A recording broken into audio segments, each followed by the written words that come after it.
Hi, it's time for another verb of the day. Today's verb is trick. Let's take a moment to look at the definition or the way that we use this verb.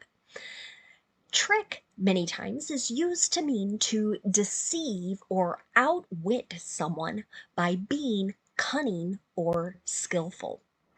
So this word many times has a rather negative meaning to it, that someone is kind of intentionally thinking, how do I get this person to believe something or do something in a particular way? So this idea of cunning or skillful is I would encourage you to think of someone kind of deeply thinking about, well, if I say this, what's going to happen? And if I do that, what's good? Right? They're really making some plans, again, in order to deceive or outwit someone. You should know that the verb trick is a regular verb. To make the progressive form of this verb, all you need to do is add ing to form tricking. The past tense and participle forms of this verb can be made by adding ed. Our base verb, trick, ends with a K sound. This means when I add that ed ending, I'm going to make a T sound. So it should sound like this: tricked, tricked. Okay. Now let's move on and talk about a couple phrasal verbs that are connected to trick. The first that you might see or hear is to trick into. So here, again, we're back to that meaning of we're deceiving someone or using a deceptive or misleading word or deceptive or misleading actions in order to make someone do something. An example of this might be, she will trick him into thinking that he's late. So again, in this sentence, what I see is that someone is going to be made to think they're late for something, probably something important, right? And they're going to have this feeling of like, oh no, I'm so embarrassed, or I can't believe I've done that. But the person really isn't late, right? So whatever she's saying or doing is deceiving this particular person. Another phrasal verb you might hear is to trick out. This is pretty informal. You might think slang when you hear this, but sometimes when people use trick out, they mean that they are adorning someone or something with fancy or attractive things. So you might think of the word accessories. So putting on kind of additional things to one's body or to an object to kind of make them think, wow, that looks cool, or that looks impressive. An example of this might be they tricked their car out with new rims. So maybe you've seen people do this where they put really sort of fancy type of material kind of on the inside of the wheels, if you think of that. No, you're going to know quite obviously, I'm not a car person, so how to describe rims. But most cars, right, they're very basic, but sometimes there are lights, or there's really nice, high quality material that looks quite fancy or other designs. So here, they're making that part of their car look a little fancier or more attractive. Another phrasal verb you might encounter is to trick out of. Generally, when we use this, we are talking about someone stealing or obtaining something from another person by fraudulent words or actions or deceitful words or actions. So, again, this has a very negative meaning to it. An example of this might be, an Amazon customer was tricked out of $10,000 by fraudsters. There are pretty frequent headlines, I feel like, in newspaper articles and other news aggregators, letting people know when someone has had money stolen from them. And many times we're made to think, oh, this is a real thing, right?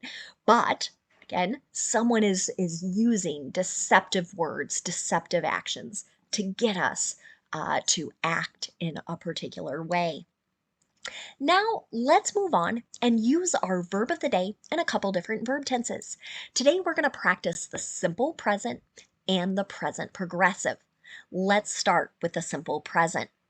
We use this verb tense to talk about routines and habits. These are going to be actions that repeat in sort of a regular way. Okay? We also use it to discuss facts. And the most important thing about making sentences in the simple present is that we need to pay attention to our subject. If our subject is I, you, we, or they, okay, I'm going to use that subject and then I'm going to use the base verb. Okay? No special endings, no suffixes. Okay? So that's in an affirmative sentence. I'm going to have subject, verb. But if my subject is he, she, or it, then I'm going to add an S to the end of my verb. Okay? You can see that in my example sentence here. She tricks her kids into eating vegetables by pureeing them into various dishes. Right? So I'm pretty sure this is not a recommended practice, but some parents find it very difficult to get their kids to eat certain things, healthier food, fruits, vegetables. So some think the word pureeing here, think of kind of blending something up until you can no longer really see it, right? So we're kind of talking about mashing something and combining it with something else. And so kids might just go ahead and eat, not knowing, hey, there was cauliflower or broccoli in that. Now, if you want to make a negative sentence in the simple present, again, pay attention to your subject. If the subject is I, you, we, or they, we're going to use do not and then the base verb. We might also use don't and then the base verb. But if the subject is he, she, or it, you're going to use does not and then the base verb, or doesn't and then the base verb.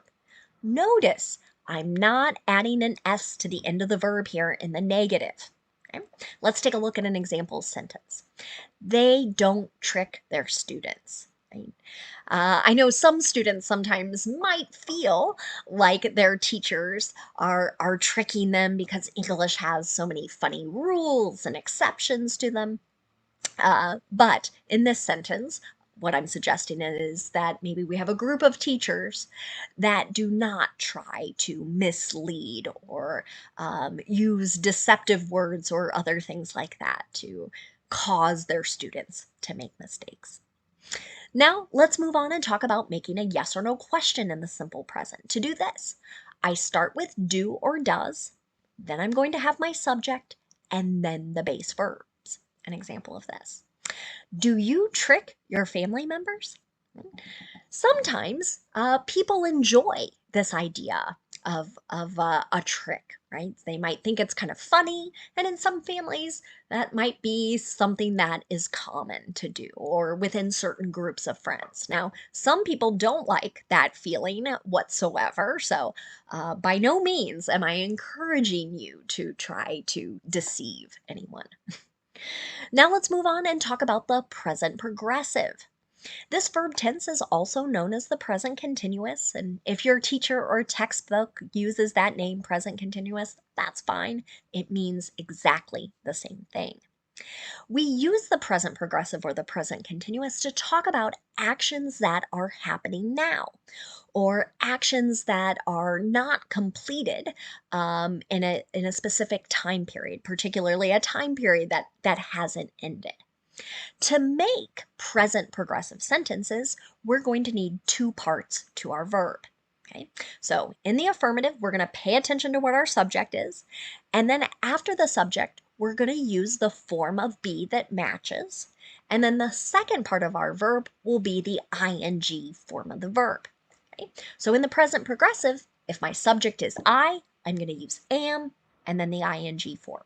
If my subject is you, we, or they, I'm going to use are, A-R-E, and then the ing form of the verb. And finally, if my subject is he, she, or it, I'll use is, and then the ing form of the verb. Here's another example sentence. This scam is tricking senior citizens out of thousands of dollars.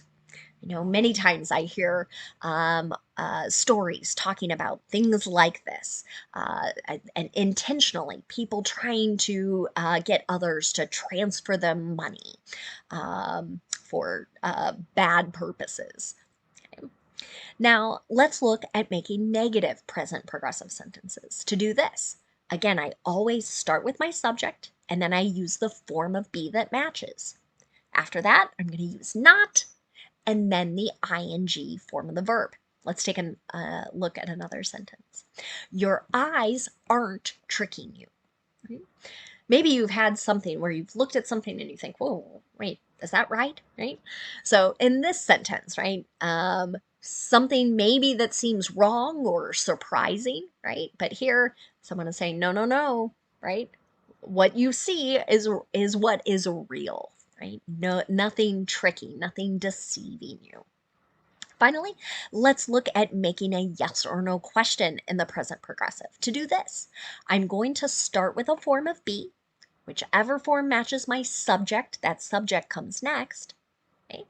And then we're going to use the ing form of the verb.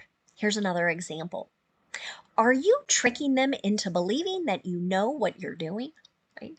Sometimes people say things like this when they're starting a new job or they don't feel very confident, right? So they might feel like, oh, I'm acting in a way that makes people think I know what I'm doing, but you might not feel very confident in your abilities quite yet. So it's pretty normal feeling that many people have as they begin new things. Now let's move on and talk about some words that are related to our verb trick. And the first word we're going to look at is just the noun form of this word. It has the exact same spelling and the exact same pronunciation. The noun trick can have a number of different meanings. One meaning is a skillful act or scheme intended to deceive or outwit someone. An example of this might be, the students played a trick on the substitute teacher. Okay? So here, perhaps the students came up with different names or did something, right, to kind of mess with their plans. Maybe they all pretended no one had books. Who knows? But different students sometimes will think they can be kind of clever when there's a substitute teacher.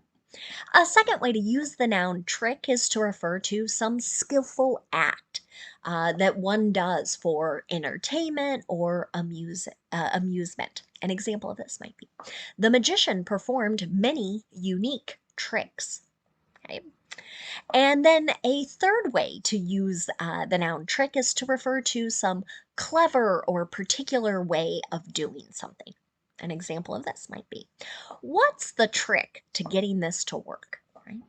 Maybe you've had a particular machine or something that just doesn't seem to operate well, but maybe you have a coworker that makes it work really well. You might ask them this question, what's the trick? What is your particular way of doing something that gets this thing to work well? Now, another related word we're going to talk about is the adjective form of this word, trick. Again, same spelling, same pronunciation, just like our verb and our noun. When trick is used as an adjective, we're describing something that is being used in order to deceive or mystify, maybe kind of create an illusion, right? Something that we think we see, but we don't actually. Okay, so an example of how you might hear this used is someone asking, is this a trick question, right? Are you trying to make me make a mistake, right? I know sometimes my students feel like I probably ask many of those, but many times I'm just trying to point out different exceptions or make us think more deeply. Now I've got one more related word, and maybe you'll understand why I've chosen it for today, October 31st. It's trick or treat, right? Trick or treat can be a verb or it can be an exclamation, something someone says, generally with a lot of enthusiasm and excitement in their voice. Now, as a verb, trick or treat means to go from door to door on Halloween, and this is where children ask for candy. Right? And many times they use this exact phrase. They use this exclamation. They might press a doorbell or knock on a door and say trick or treat, right? And that's part of kind of our Halloween holiday. This goes back, I think, several, maybe even 100 years. I was going to say several decades, but I remember reading last night. Could possibly be as old as 100 years old here, but children would say this. The idea being, "Give me candy, or I'm going to play a trick or a joke on a practical joke on you." So it's sort of like a choice that they're giving homeowners. Now, the tricks don't happen as frequently as they did in the 1950s or even earlier. But this phrase has stuck with us. So an example of this verb might be, "Are your kids trick or treating tonight?" Right? And the answer might be yes, maybe no. In some communities, they may trick or treat the night before or on a weekend. So, if you happen to be out and you see lots of people in costumes tonight, I hope we'll have a better understanding of this verb. Thanks so much for watching today's video. I hope you have a great day.